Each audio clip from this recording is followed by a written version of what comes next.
હું મારા ભાણેજને અત્યારે અહીંયા 12 વાગ્યાનો અહીંયા એક્સરે કરાવવા માટે આવ્યો છું. આ 4 નંબરનો રૂમ છે એક્સરે નો.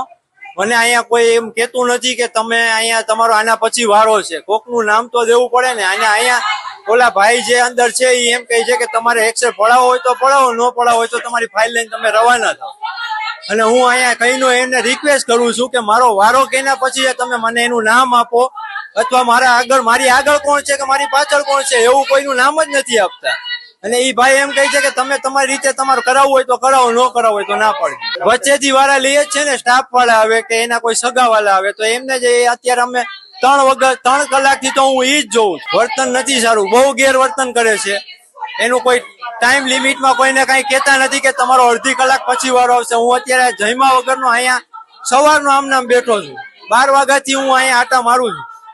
માંથી મને કેસમાં લખી દીધું કે તમે એક્સરે કરાવી આવો. એક્સરે કરાવવાનો કઈક તો લિમિટ ટાઈમ તો હોવો જોઈએ ને, કે કોઈનો વારો આવવો જોઈએ.